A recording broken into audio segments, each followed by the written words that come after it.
Welcome to Pivot Parenting, where we help parents of teens overcome regret and disappointment to find peace and connection in every situation.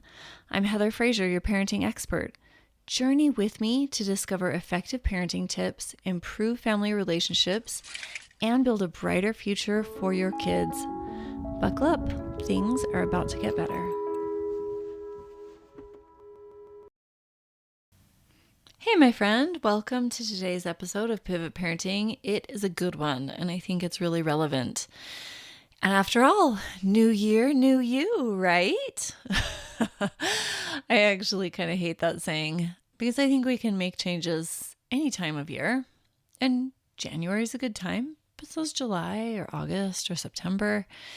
And it's not about changing to gain worth or value, but rather growing and developing and loving better. And this was really pointed when I was chatting with a dear friend. We like to Marco Polo. And she was saying how much she hates January and New Year's resolutions because she feels like a failure. And she hasn't done anything great in her life. And she just has a job where she thinks she's underpaid for the value that she provides. And she sees all the struggle and the failure and the shortfallings in her life. And it's really depressing for her. And this was really sad for me because I think she is extraordinary, so talented, so fun, so loving, so hardworking. And it really made me pause and think about her definition of doing great things and the life goals that she had and assessing where we're at and where we want to be and what we thought we wanted and what that would look like. And if we've changed our mind on some of those things, because as we grow and mature, so should how we picture our future. Like when I was little, I imagined myself being a movie star. Fortunately, I don't want that anymore because I would be very disappointed. I am, in fact, not a movie star. But I've grown up past that, and we need to grow up past what we've pictured so that we can fully embrace and love the life that we have. And this falls directly in line with what I want to talk about today, which is assuming the worst. Like my friend is assuming the worst about where she's at in her life. Teenagers and parents assume the worst about each other and those around them. It's everywhere.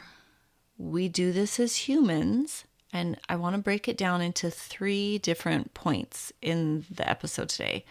I want to give you a better understanding and more grace for why we do this. And I want to give you some examples.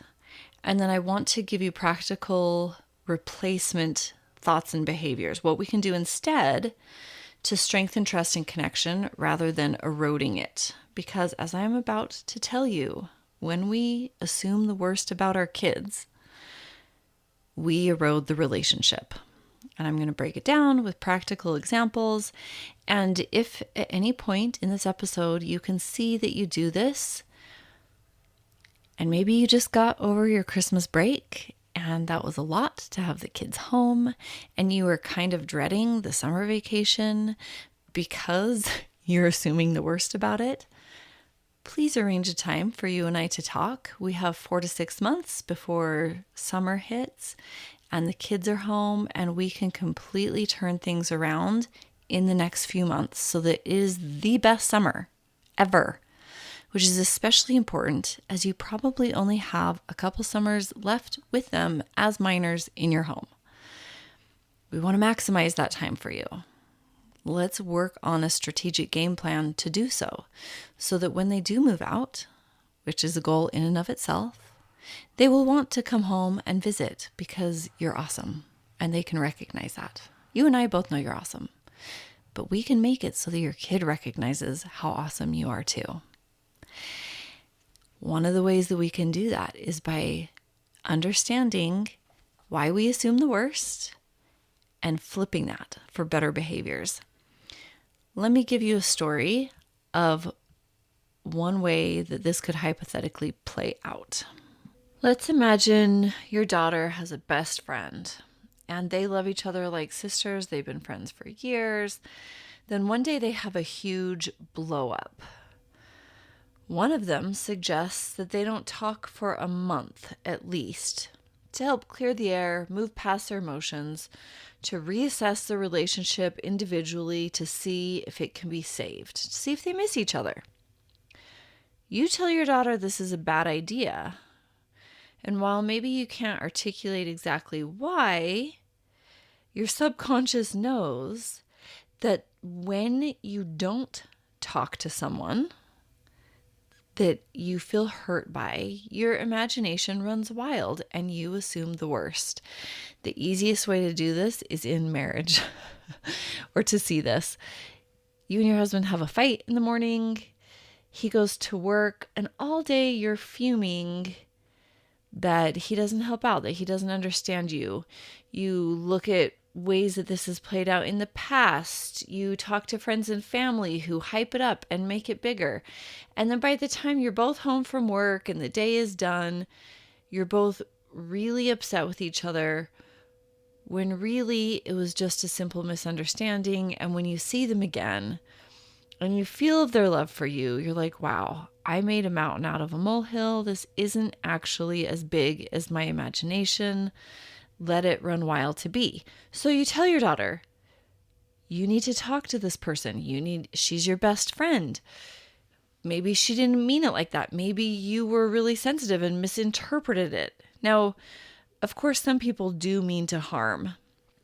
That's a different conversation. But when we talk to someone that we love, it reminds us of their goodness and why we love them. They need to be in our face so that we can remember why we love them. Or we can be very present with the fact that the relationship needs some alteration because maybe there's something more nefarious at hand. But 9 times out of 10, it's just hurt feelings. Avoiding that person tends to keep us in a state of feeling attacked. Our brains remember the hurtful things that were said. We dig up evidence that this is the bulk of their character because we remember all the other little things that uphold this negative, scary, hurt opinion. And then our brain moves into all or nothing, black or white thinking. I did a whole podcast about how this can be a problem as well. We do this because it is easy. It is easy to assume blanket statements, all or nothing, this or that about people, but it is rarely true because people could know a snippet of us and think we are all good or all bad.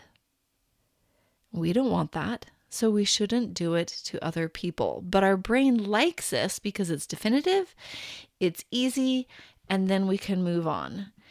And it jumps to the worst conclusion because that is the most protective stance that it can take, which also is reassuring in a weird, hurtful way, but it is reassuring all the same that we are doing our best to protect ourselves.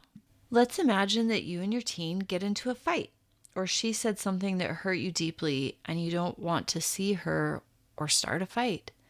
So you bury it silently, but you also don't want to be around her, so you withdraw. You silently resent.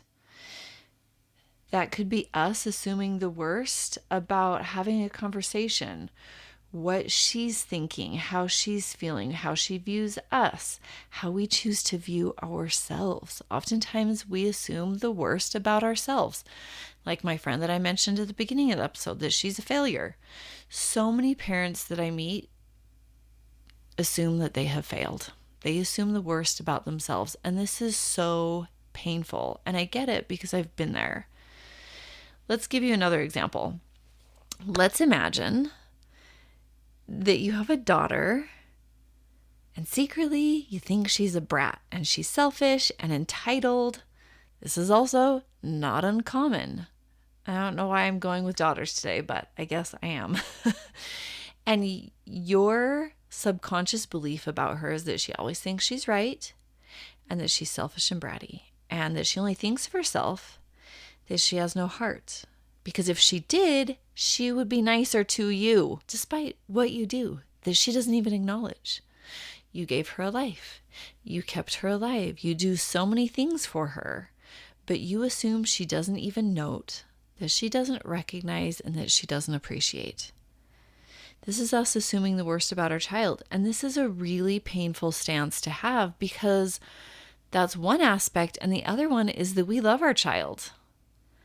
And when we assume the worst about somebody that we love, it is really painful. But this is, unfortunately, our natural hardwiring. Part of our brain has one job, and that is to scan for danger.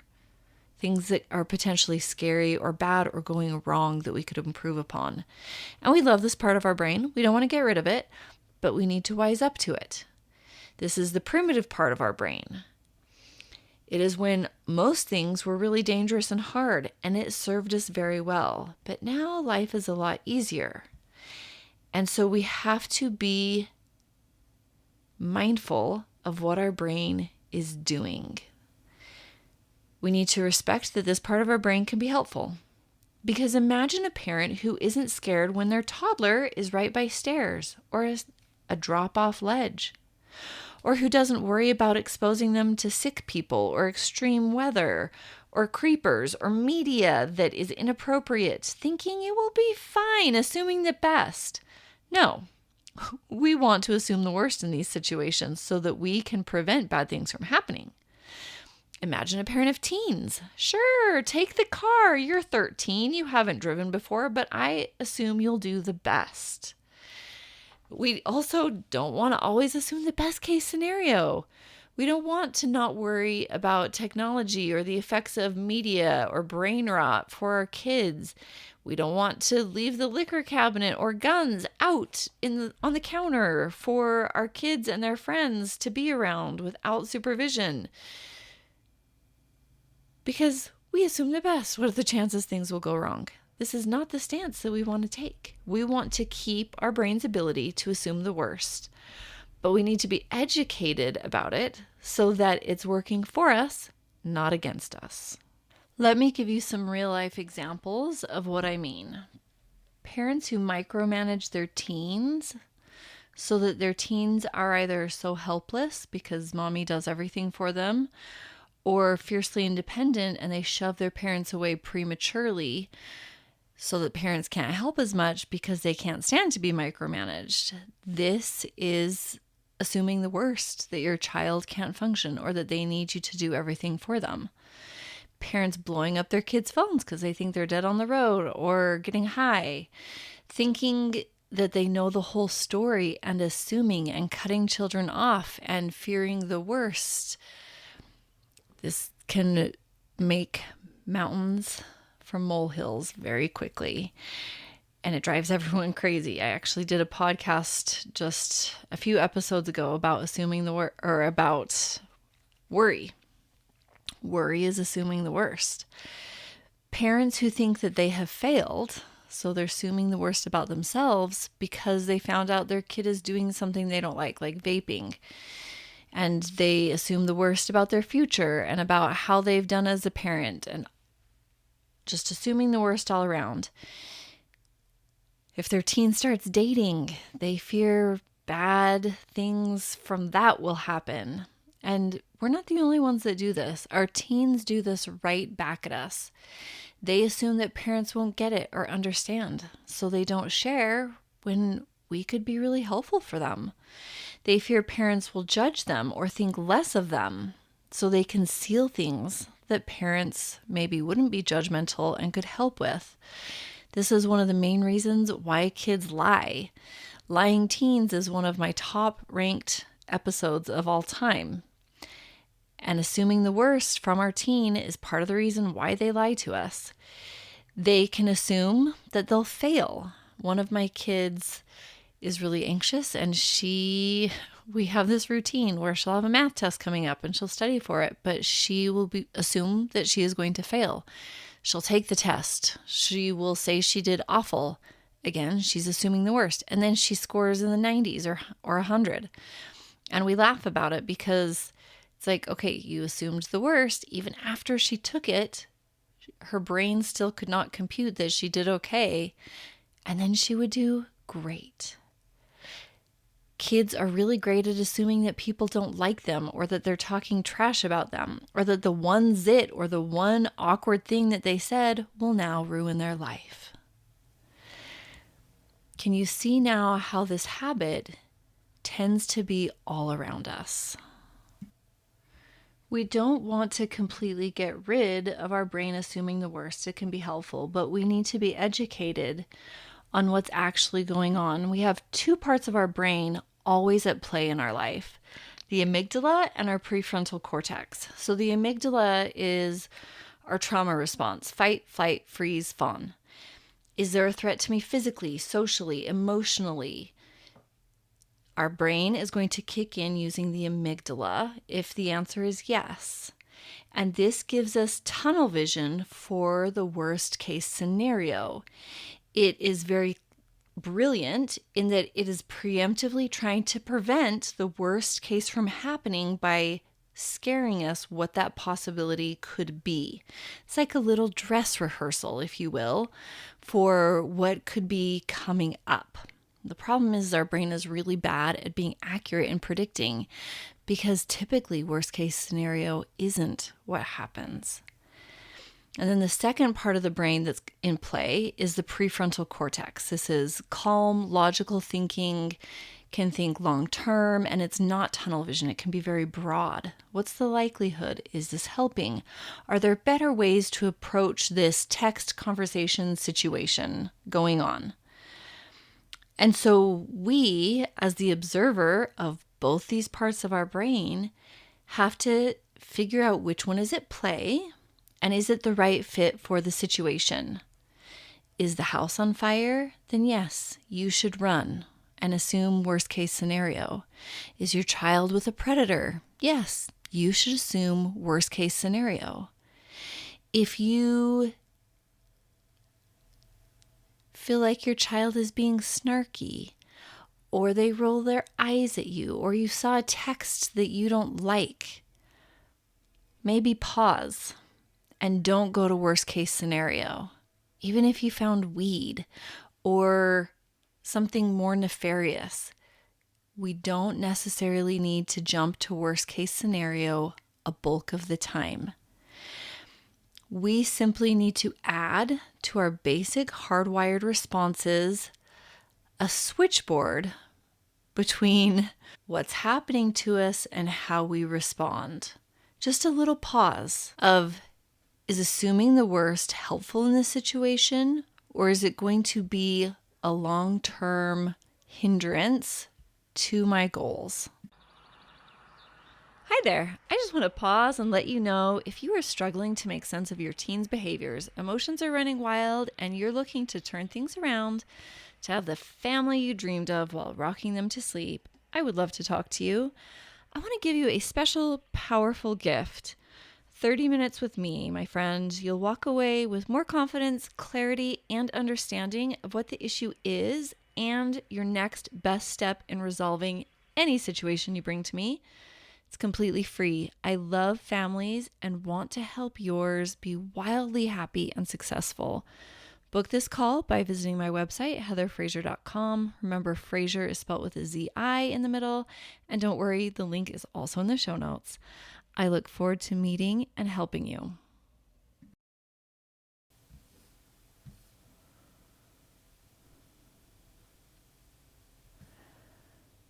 So the trick is to spot what's going on, call it out, and use that new wiring to know if assuming the worst is going to be good in the situation or not be helpful in strengthening your relationship. Typically, it's not helpful. What we can do instead is choose with discomfort what will serve our relationship the best. So we ask ourselves, is this a me problem or a we problem? Most of the time it's a me problem, and we need to solve for the emotion on our own.